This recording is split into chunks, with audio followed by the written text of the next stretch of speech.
I do want to go back to the results, portion of it, because one of the things that I've told myself was that, what I'm doing was very impactful, which I believe it is.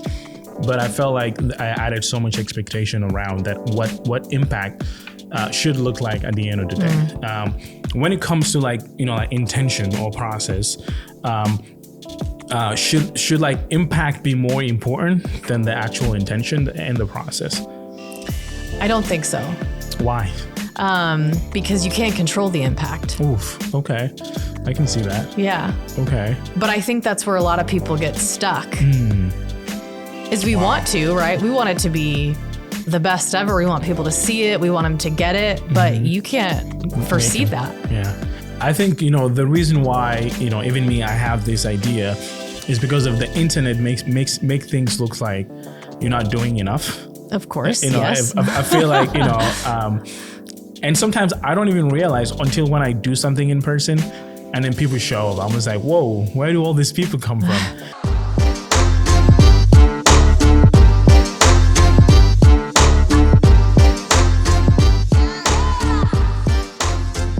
I came across this thing, because things happen in my life and I want to talk about it. But it was about someone having an intention, but then the results never matches the actual initial intention that they had. Similar to the saying that goes like the pathway to hell is filled with like good good intention. So I want to talk to you about that today. Sure. Because I hear people say, even myself, I was trying to help, but X and X happened. This was my intention, but something else happened. So you being a therapist, how does that play in your life personally? Oh, in my life personally? Yeah. I want to start there first. I mean, I think, I always have to take into consideration the intention, because if I don't, I miss part of the conversation. Right.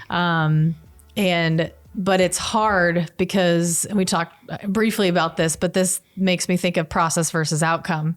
And are they linked? Because I'm more process-based versus outcome-based, but I can also see the intention. Right. But then I see your point of the results are not results. Intention.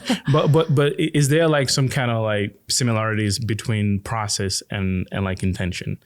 They're completely different in my head. I guess, yeah. But I guess in your own world, maybe it's the same. Maybe it's not. Because, the fun is in the process, which is something that a lot of people talk about all the time. They're like, if you enjoy the process, maybe the intention will be different or would be the same sometimes, but just enjoy the process. I guess the intention part would be if someone has good intentions, but no ability to follow through, then the process really isn't there. Interesting. This just flipped the whole idea of the conversation. But where does accountability plays between now process, intention, and also results? Because I feel like now it plays a very beautiful loop, for someone who is trying to achieve something, because you do need a process. Maybe, like intention comes first and then process and then results. Yeah. But like, how does that fit in? I guess we can get out of the personal but like you giving someone, like an advice, how would you, like put that together for someone who's like lost like me and then trying to figure stuff out? Yeah, I think it goes to action. So if someone, again, has good intentions and they're all words, but there's no action, then the process would be missing, and that follow through. Right. And I know you do work with a lot of, like families, right? How does that play? Because, for example, I went to therapy with my family one time. I'm not going to specify who because I don't want them to start attacking me. And I feel like, during the entire session, and the reason why I want to talk about this is because I felt like I went into therapy with the intention of working with them. But I felt like they came to therapy with a different result that they were expecting out of it, which was I was right and Abraham is wrong. But it didn't go that way. Yeah. And then I felt like at the end of the day, even though I enjoy the process of going into therapy with them, but then it was so draining, which I don't think I'll ever do again because I feel like they need their own journey. Sure. But you being a therapist, how often does that happen in session? And, feel free to share what you're comfortable of because, I don't want you, it's not like you were in a hot seat or anything. Yeah. I think it's just down to mismatched expectations. So if it's not talked about up front, here's what I want. How does that compare to what you want? And there's not alignment, then you're going to be circling. Interesting. Because the whole time I felt like I was arguing, the intention of like, this is why we should do this. And then they were arguing, like the results, which was, but I did what I could. And look at him today. He turned out great. I was like, no, there's so much that I need from you, which I don't know whether that's wrong to have that, like desire to need something from someone, especially. Well, this individual was a parent. Let's just leave it there. Yeah. But I feel like that was so much needed. For me to hear, even though they see me as like, oh, he did well, he turned out fine. But I was like, no, I brought you here with the intention of working through this, but that never happened. But yeah, so is there something that I am missing or they're missing? I hope they're missing, not me. I guess it would be exploring what you need. Or what you think you need from them. Interesting. And then figuring out what's behind that, because it's possible they may not be able to give that. Whether it's right or wrong, they may not be able to. Interesting. Because for me, I think I just needed them to just apologize. Because, my childhood was pretty crazy. I grew up in a very massive family. My grandpa has like 3 wives. Which is common in Africa back in his time. And I remember like growing up, they will have like literally family fights where, oh my God, they're going to attack me for saying all of this. But, so that's how I kind of like grew up. So I felt like, everyone was so like distracted with everything happening. So I unfortunately, me and my siblings had to figure out how to grow together. But now that we're all having kids and my dad is coming into the picture, it's like, he seemed to be this soft, kind guy, which I don't really understand. So I feel like I said my dad. Well, there you have it.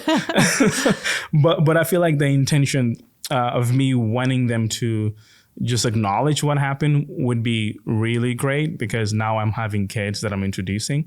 And I feel like I don't have that peace. I guess that's what I'm looking for at the end of the day, the peace that I can leave them with my kids and not have to worry about that. Yeah. Is that wrong? You may not be able to. That may be a boundary that you set that you're like, yeah, and not saying that what you need is wrong or right, but if you can't find that common ground, then you have the right to be whatever boundary you need. Interesting.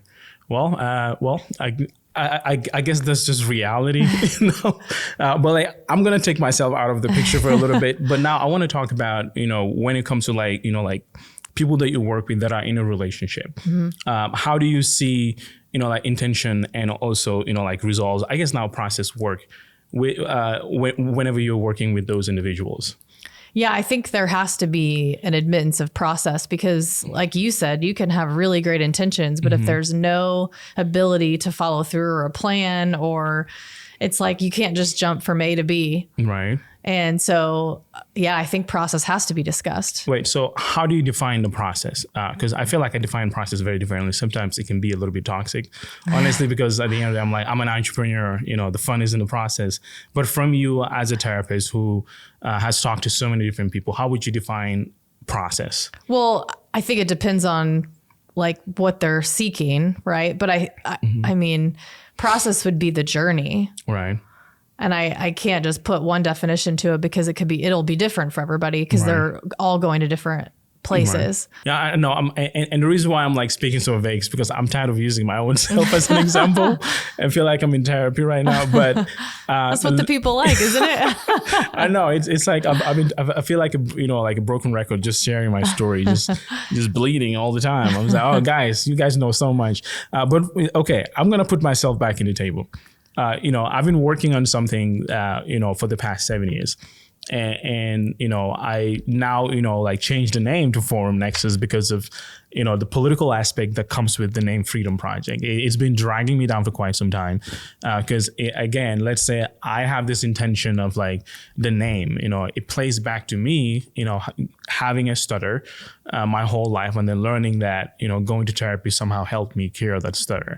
And I felt like my intention of even establishing that was to tell people that, anyone can be free if you have the right mindset. And then during the process, I did not set the right things in place because I was so young.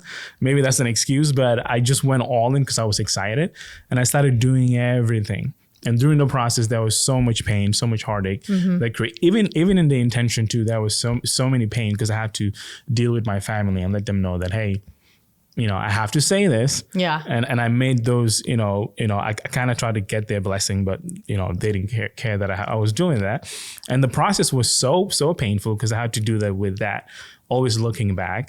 And then when it came to the resolve, it was like, it was okay. But then at the end of the day, I feel like I just showed up by myself and I did so much.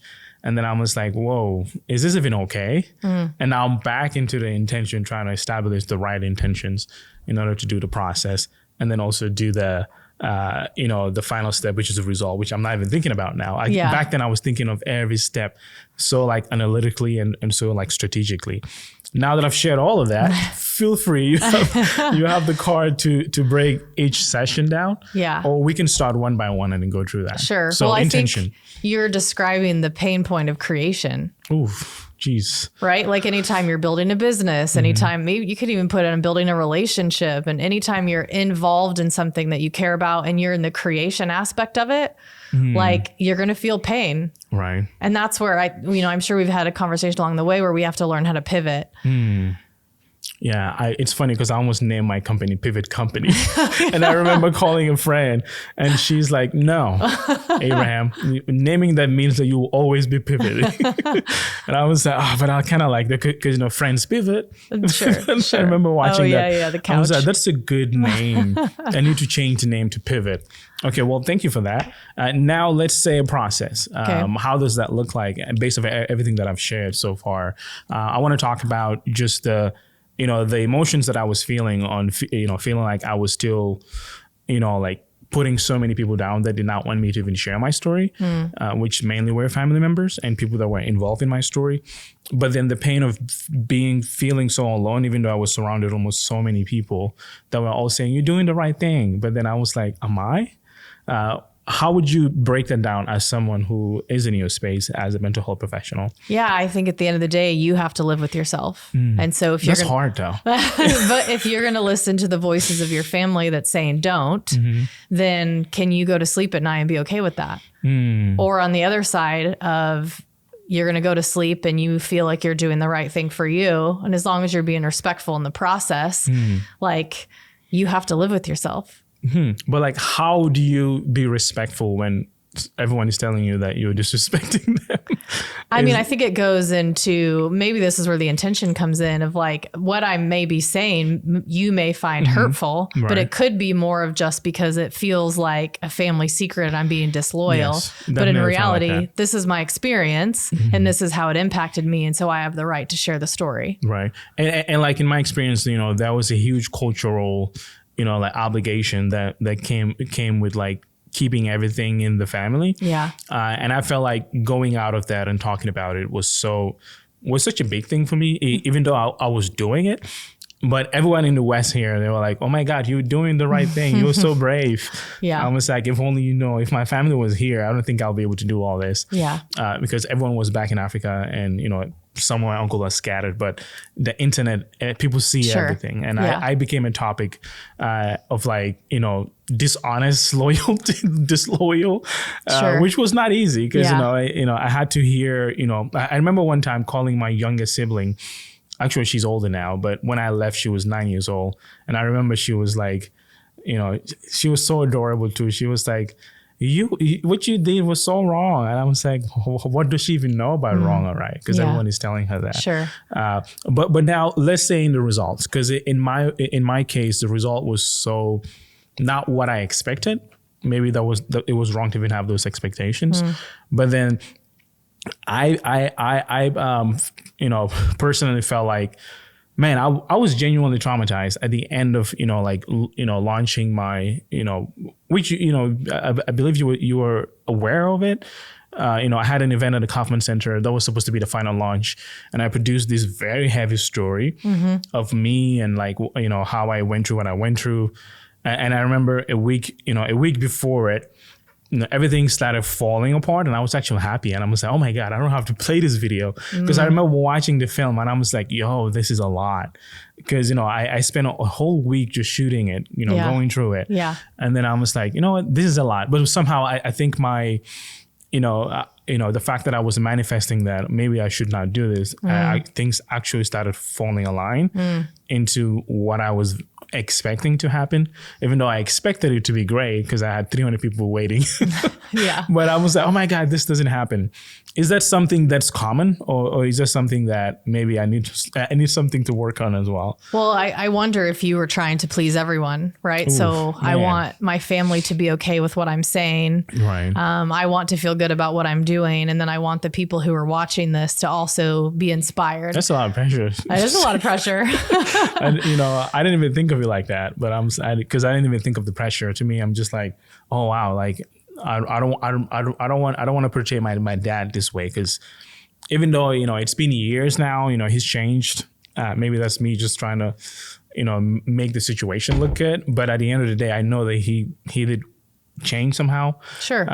He's a lot quieter and less intense. Man, it was crazy. But yeah, so to your point, the fact that, because I don't think I'm a people pleaser at all. I feel like we think this, we're not people pleasers, but at the end of the day, we do that all the time. Why does that happen? Is that like a something that's inherently within us, or is it more so like a societal pressure? Yeah. I mean, I think it's to be validated. Oh, your one-liners all. I'm going to throw my hat out if he keeps dropping these one-liners that just keep piercing. I was like, validation. Oh my God. Well, go on, validation. Yeah. Cause I mean, think about if your family got to the point where they saw it and they're like, oh, okay, we see why you did this. You would feel affirmed. Ooh. Wow. Yeah. But then in them being able to see that, they have to accept the role that they played. Right. And some people aren't ready to do that. But like, how do they even realize that they played a role that they need to accept? Like you can't force it. They have to come to that. But they need to.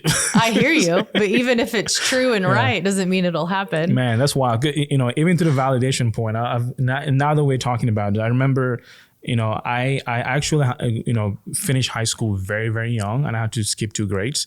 And I remember, I was working for my dad, and then for some reason, whenever I sent an email, he would tell me to CC him, just so that he would like go over my email and tell me my punctuation was wrong. The sentence is not complete. And by the way, he's not a bad guy now. Calm down, guys. But so he would do all of that, and I kind of got like very like insecure about that. And I remember I would literally, even till today, whenever I email him, I'm like, my college thesis. I make sure that everything is, very, very well sentence structured. I make sure that the punctuations are right, because I know that if it doesn't till today, he will bring it up. So to your point, the validation piece, how can I help myself to not feel that pressure of like, okay, well, this is a lot. So, and not saying the way that he delivered it was potentially right, but think about if someone was representing your brand, and I don't know what business it was, and they were newer to the process, would you not want to oversee to make sure that they weren't sending things that were sloppy or untrue? And so again, maybe his delivery wasn't awesome. Yeah, no, it wasn't awesome at all. And he would do it in front of all of his employees. Okay, yeah, too. not great, right? That could have been changed to be like, hey, this is why I'm doing this. And maybe there you go, explaining the intention. Wow, that's crazy. But then that would have changed the way that you reacted, because you'd have been like, oh, that makes sense, because he's protecting the brand, which you would do today for your own brand. Actually, yeah, I do be doing that sometimes. Wow. Okay. Maybe I need to go talk to my team and see if I'm replicating shit. Almost cursed. Okay. Well, that's good to know. Thank you for that feedback.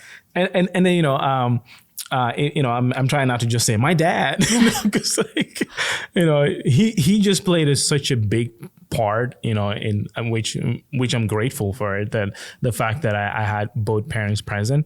But then at the same time, I'm like, should I though?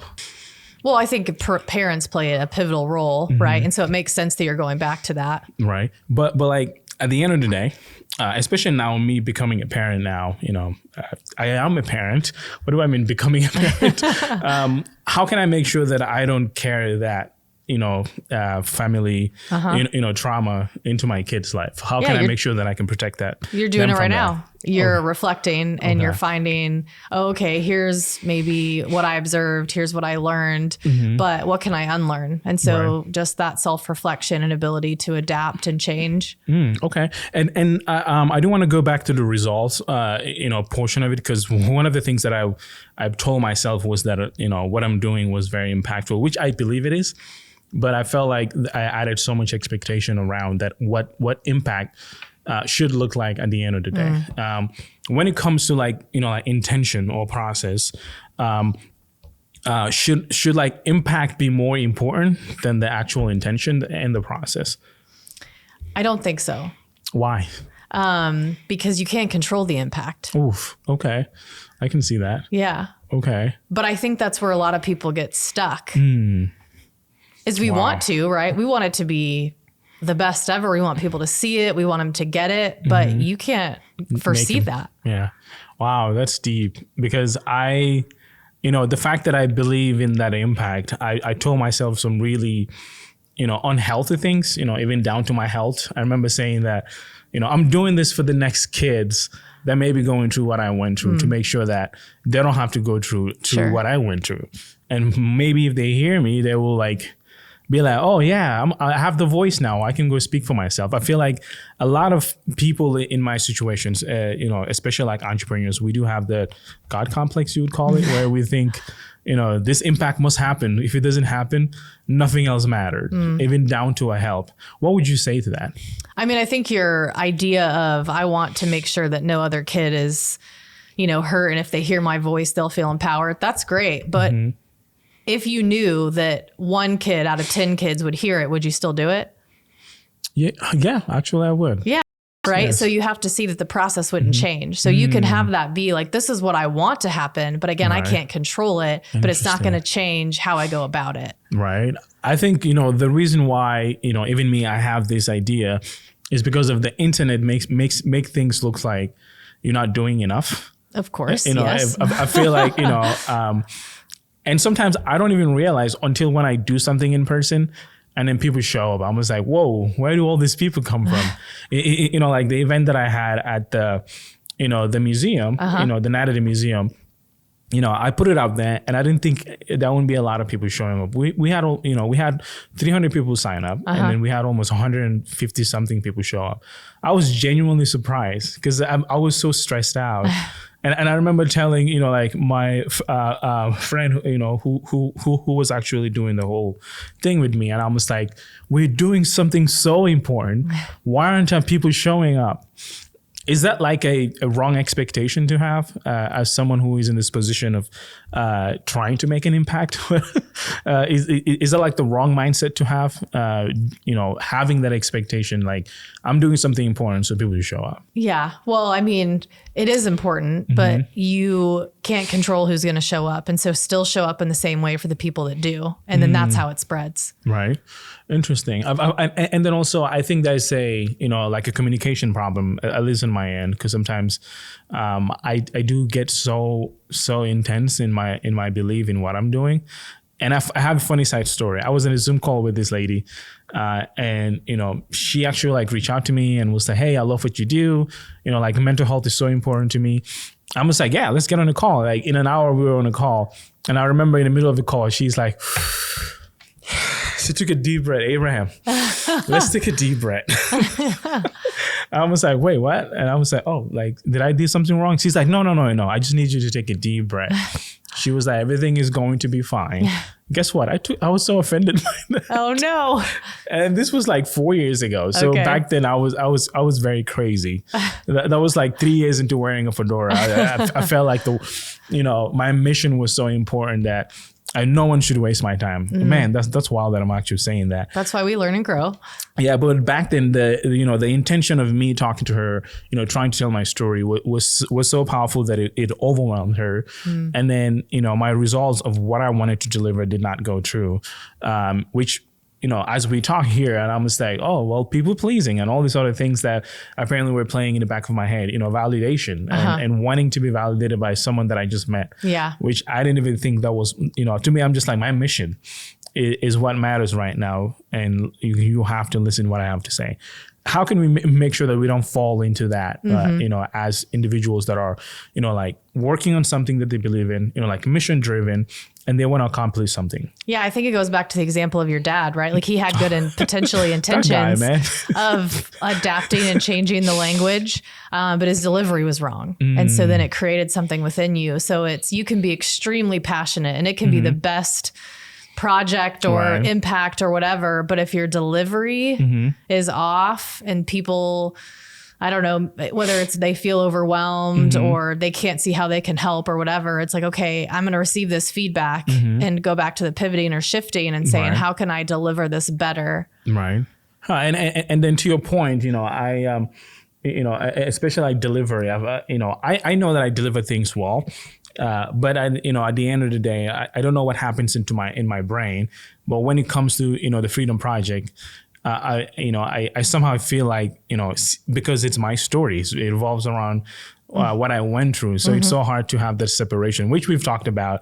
But still in my head, I can easily get offended when it comes to that. Does that go back to the validation and all the things that we've talked about or so far? Yeah, I think you have to depersonalize it. And so then it's maybe, okay, on the delivery is like, here are 3 points I want you to take from our conversation. And so if people have those action items, then they know where to show up.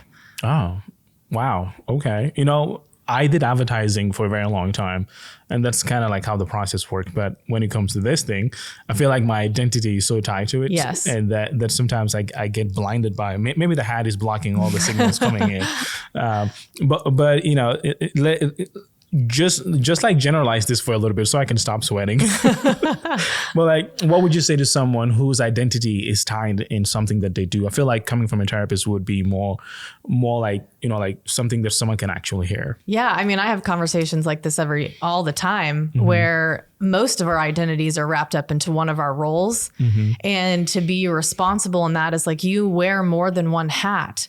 And so it's, again, recognizing if you're a parent, if you're a spouse, if you're a friend, if you're a daughter, if you're a son, if you're a business employee, if you're a business owner, if you're a sports fanatic, whatever, like we all have these different things that we are, and they all make us who we are. But if you eliminate down to one, what happens if like you see all of your worth in your position at work and then that company goes, they're gone. And if you have no other value that you think that you have, what are you going to do? Right. You're down and like, oh, what happens now? Right. And no one wants to be in that despair. And of course there's grief attached to that, but it's, oh yeah, this is just one component of who I am. Right. Thank you for bringing up, like grief, that, because I actually feel that during the result, aspect of my Freedom Project mission. Now Forum Nexus, let me not confuse people, but I felt so much grief. I actually can vividly see myself. That's how heavy it was. And I remember, I had my normal outfit that I wear, the jacket coat that I always wear. And I remember I was supposed to go have a meeting with Kaufman, and then I was sitting on my desk and I could not move. And for some reason, the lights were off because I was ready about to leave, but I decided to sit down in a dark room because for some reason I'm just like, I don't want to leave the house right now because there was so much grief into realizing that everything that I've worked for the past 7 years leading up to that day, I'm about to postpone it. And then I was like, is this the right thing? Because, I did have I could have done it that same day, that week. I think it was like the week before the event. And I remember Kaufman was just calling me, Abraham, we need to know right now. It felt like a movie. Like I was getting a call from the event coordinator. I had almost 14 different people working on it. And then everybody was just like, Abraham, you need to say yes. It kind of felt like I had the nukes and people were telling me you need to make the decision. That's how intense, it felt like. And I had to sit in that dark room. And for some reason, I was like, you know what, I think this is the right decision. And I remember just like, they sent me the email draft and I just hit send and then my phone was just blowing. I bet. But like there was so much grief happening in that moment. And then I felt so alone at the same time. But like, and I know I'm rambling right now because I'm back in that dark room again right now. So I'm like, how do I even get out of that now? But like, what would you have said if you were to open the door and you see me in the dark room? with my suit on and my fedora, just sitting like this. Yeah. That your story still matters.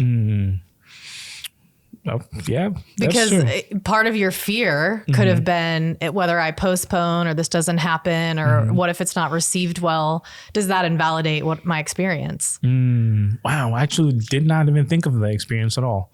And In so, the results aspect. yeah. And so if I saw you in that dark room, I'd be like, regardless of whether it happens today, tomorrow, next week, like your story still matters. Wow. That would have been a very beautiful thing to hear. Yeah. Like one of the other things that I realized in that moment, it was like how biased, my like intention was throughout the whole, journey of, having the intention, actually going through the process and being in the results and be like, whoa.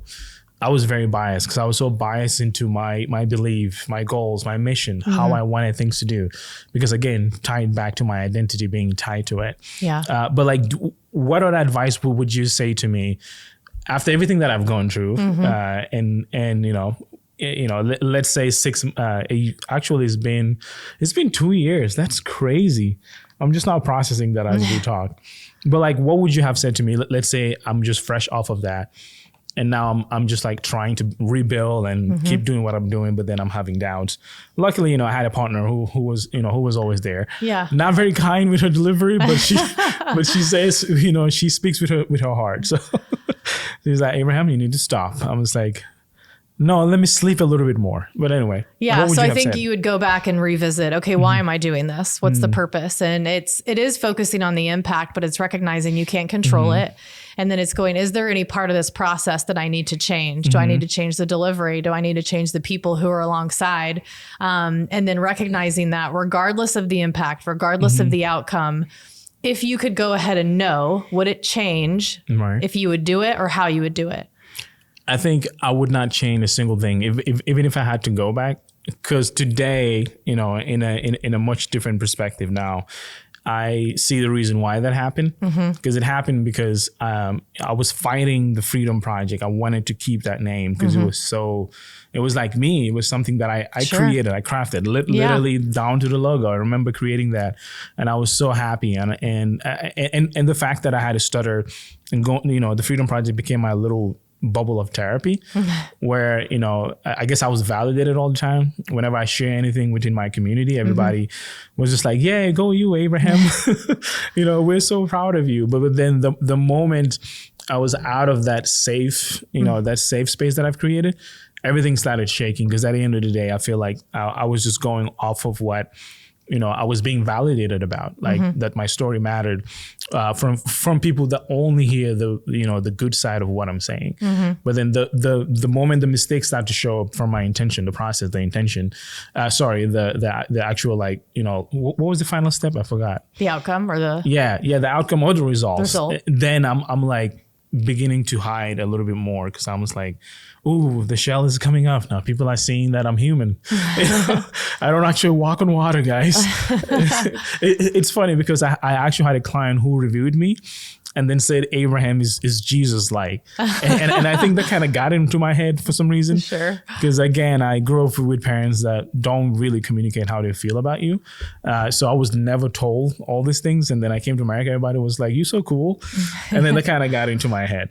But yeah, aside from all the rambling that I'm making, I guess my final, point is like, one of the things that I also noticed during that period, it was like a lot of, like resentment kind of grew into my own bubble. And then, even some of the people that maybe I'm wrong, who knows, but we're going to talk about it. I had a bunch of people that were in my space that I brought into my Freedom Project. I'm still saying into my Freedom Project space, but into the Freedom Project. And some of them, I taught them how to light. I taught them how to shoot cameras. I teach, I would have a bunch of people at my house and I'll show them how to edit. Yeah. But when everything was falling apart, literally 90% of them all disappeared to a point that, I would hear stories of like things that they said, we knew like Abraham was not going to make this. This was not going to happen. And like one of them, our kids used to hang out. So I build a lot of resentment towards those people where I'm like, I can't wait to show these people. Again, maybe I'm wrong, but I want to hear your perspective from you being a therapist and hearing me talk about that. Yeah, I mean, I think that's true in relationships. People are going to disappoint. They're going to walk away. Right. They're going to jump ship, and we have to deal with the grief of it. And I mean, we can't prevent us from building new relationships. Right. Which I am. It's crazy how many new relationships that I've built, even though they're still new. So I'm not trying to like say that they're cool. We're still getting to know one another. But there was something about that relationship during the struggle, during, going through what I went through and thinking that they were my brothers. Like we went through so much together, and for everything to fall apart, the moment that, that moment happened, I'm just like, were they all waiting for this fun moment, so that they can just, take the accolade and say, yeah, we did this. And I remember back then, whenever we would talk Kaufman Center, I'll be on Instagram and I saw some of them like doing a video of themselves in the corner. And, it'll kind of register in the back of my head, but I'm like, it's nothing. It's just them being them. But I remember back then my partner would tell me, why is it that you do all these things and no one knows that it's you? But to me, I was like, no, I got to figure out how to pay this. I got to execute. I got to do this. What can I do being in that situation where I'm so lost in the process that I'm not seeing what's happening around? And then you can generalize. It doesn't have to be about me. Yeah. But feel free. That's a big question. Maybe it's about who you allow in that inner circle that can see some of the things that you can't. But also if you're so deep in the process that you miss the big picture, is there someone that you need to help learn the process to where you can also be as the owner or the creator, that you can see all of it. Right. But you can't, again, you can't see all of it. Yeah, you can't. It's so hard. Yeah. But okay, now let's take this invisible guy to therapy. Let's say they came to your door knocking and then walk in. What would be the first step as to like going through their own healing with all the trauma that they went through, and be like, hey, I'm here. I really need some help. Yeah. Well, I'd listen to the full story and then figure out, okay, where's your sticking points? And so then we would identify, okay, here's where I'm getting stuck. So maybe it's feeling betrayed. And so then we'd I feel that a lot. I mean, he feels that a lot. Yes, that fake guy. So we talk about betrayal. We would talk about disappointment. We would view it through the lens of grief. We would walk through the stages of grief. And then go back into, okay, well, at the end of the day, what are your truths? And then those have to be what continue to drive you. Wow. Well, that's a solid step because, I feel like I always forget that, I am, even though I'm doing this, to like create some kind of impact. But at the end of the day, if I had, if I was in a room with just a few individuals, I'll be fine. I would still do it. Even if I was like, not in the position that I'm in today, I'm still going to wake up and do it. Yeah. Back to the people that I work with that are like film, that do film, every now and then they'll tell me about stories of how, someone did not, like treat them right, or, some advertiser is like stealing their content. So I get that, especially now with AI, they're always complaining. And I'll tell them, would you do this if, none of this is happening? They're like, yeah, I'll do it. I enjoy doing this thing. Yeah. So back to me too. I should take that advice more. I would do it regardless of what the internet is telling me. Yeah. That I'm not, I need to make sure I reach more people, which nowadays, they'll actually send you a ping and say that, hey, this post is getting more awareness. Maybe you should boost it. And then I was like, should I though? Like, maybe I've reached the right people. Sure. Okay. So, well, I'll take it personal for a second. In my own journey, I worked with a person for a while because I had this idea to write a book, and I was getting stuck in, well, but who's going to read it? And if I would have stayed there, then I'm focusing too much on the impact or too much on, numbers or, whatever. And then I go back to, if one person read it and it was impactful, would I do it? Yeah, I would. Right. And so it goes back to, okay, this isn't about how many books it might. Yeah, so New York Times. Yeah, right. It'd be cool though, but it would be cool. But hey, if it's not, I felt the urge and need to write it. Right. Huh. I like that. But like, here's my thing. Why is it that it's so hard for us to see ourselves the way other people see us? Because we're too deep in it. Because we talk about all this, and I'm thinking like people see us so differently. But then, when we were by ourselves, and then we have to actually hear our thoughts. That's why I wear a bandana and a hat, because it's too loud up here. But like, I've always wondered why is that we don't see that. Even sometimes I'll hear someone say something really positive, and I'm just like, I don't know. Maybe this person is just trying to get on my good side. And then I just brush it off. But then as we're talking, I'm just like, why is it so hard for us to see ourselves the way everyone sees us? Mm-hmm. Like, why? I think that's the importance of externalization. So whether that's your processing with a therapist or a loved one, but also the idea of journaling so that you can self-reflect and be able to see that. But you said why is it so hard is because we never stop to internalize. And so if someone gives us a compliment, we need to stop. And whether we say it out loud or to ourselves, like I received that. Yeah.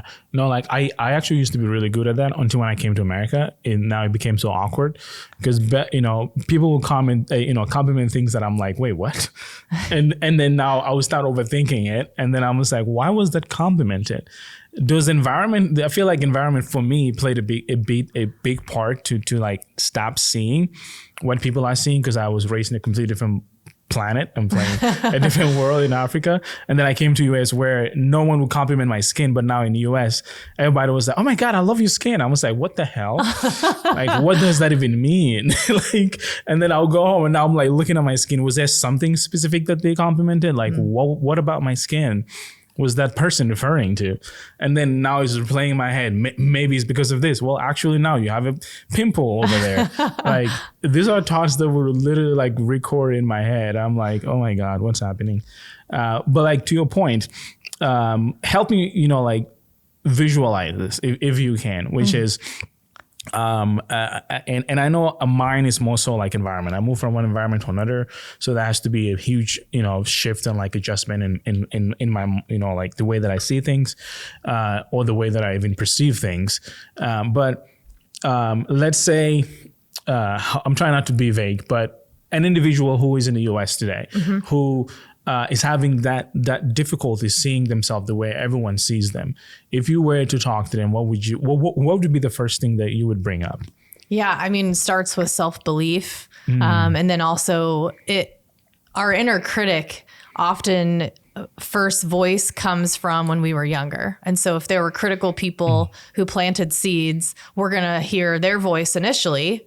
And then it's going to mold into our own voice. Wow. And so it's unpacking that and then being like, okay, we got to create new neural pathways now to where your brain can pull from positive and not the negative. Well, how do you create those neural pathways? Do you just tell yourself something? Yeah, affirmations and being consistent with it, looking at the evidence, writing down the evidence and going back to those things. So that's like the, the process of like journaling, where you sit down and you actually write the things that are, coming out of your head, and hopefully you can actually, evaluate them and see what's real and what's not. Okay. Yeah. And like one thing that I heard the other day was like, I was actually filming downstairs with a completely different crew.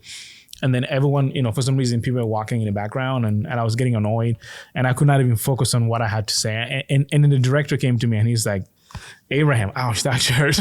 He like, his hand on my shoulder. He's like, Abraham, 70% of what's happening, we have no control. And 30% of the things that you have control is what you can do. Just focus on that. Yeah. That felt like such a profound moment. And I felt like the guy just said that, just like willy-nilly. He probably heard it from somewhere. Like it missed me. I remember sitting down like, whoa, that is actually real. Like I was mind blown about just some random guy from Idaho that I've never met, but he just happens to come to Kansas City to like do an interview with me and just said that with me. And that kind of sat with me. And I remember, the next day I kept thinking about that. And I did a video on like TikTok and I posted it. And so many people thought that was so profound. Yeah. And then I was like, why don't we talk about things like this more? But maybe that's my, self, like pressure that I create. The moment I hear one thing, I'm just like, why new mission? 70% of what you believe in. Now I messed it up. But like, what do you think of that? I don't know if I've heard it in the percentage breakdown like that, but yeah, we have way little control than we think we do. Huh. But like, it's like how do we deal with that as people? Because I feel like we feel like we need to be in control most of the time. But now knowing that you actually don't have any control. Yeah. And so that's where you go back to what I have control over is how I react, how I respond, what I think, what my actions are, and all centers around how I am reactive versus, again, whatever anyone else involved is doing, because I can't control that component of it. Right. Wow. That's beautiful. Huh. Because now that you were saying that, my conversations that I had earlier this morning with my partner, I remember, we were, at the park this morning because the sun is beautiful. And I'm not a very I don't know, I just went through a lot of things that sometimes it's hard to like be present. If that makes sense. Or isn't it your word for the year present? I know. How are you doing with that? Thank you for the reminder. For some reason, I could not stay present. It was such a beautiful day, but for some reason, I'm just like, I have so much to do in my head, and I'm just like, kind of like bad attitude for a little bit. Yeah. But then so somewhere in my head, I'm just like, just shake out of it, but I could not. Like what was happening? Because I need to find a word for that in order to like identify what that is. Yeah. And how can I next time make sure I don't stay in that? Yeah. So it sounds like you may have been overwhelmed with maybe to-do list or what you had going on next. And so it prevented you from being present, but that's where you ground. So do like a grounding exercise to be like, okay, well, I'm here right now. Well, like grounding as like take my shoes off and walk. Not necessarily, but yeah, like adjusting to like what's happening around me. What can I see? What can I hear? What can I taste? And go through your senses. And then that presents you to where, oh yeah, I'm at the park. I'm out with my family. I'm not going to get to my to-do list until like this time. And so there's no point in allowing it to consume me. Right. Yeah. I mean, back then, I wish I realized that, okay, I have no control. I am here, be here right now, which is funny because my word of the year is present. So I need to get a hat or get a tattoo that says present, Abraham. But yeah, anyway, I do want to conclude this in a way that someone can get something out of it, sure. Based off everything that we've talked about, which have shared my story and, I've broken down in so many different ways. So I won't be surprised if I get a call from someone from the family and be like, why are you still doing this, Abraham? Go back to dancing in the streets. But like, what would you say to someone just so that they can get something out of it as someone who is a therapist? Yeah. I think it maybe goes down to a level of ownership. So whether you're sharing your story, creating something that's meaningful to you, like, are you willing to own it regardless of what critiques may come along the way? Right. And also regardless of what the impact may be. And so go back to, this is what I want to happen. But since I can't control that, then I need to decide, am I really willing to put in the work to do it? Right. And if you are, then do it and own it. I like that. Well, I mean, that works for me. So thank you for this session that we just had. It like always turns into a session, which I enjoy because, I like to get challenged. And again, if you're watching this, I want you to know that, what we've talked about here, keep it to yourself. I'm playing. Share it, like, share, tell your friends about this, maybe share this with your parent that you are, having issues with. Maybe they will see themselves in this conversation. But back to you, is that an okay thing to like tell people to do? Of course. Okay, cool. Because just checking to make sure that I'm not trying to control things. And speaking of control, we've learned that we have very little control.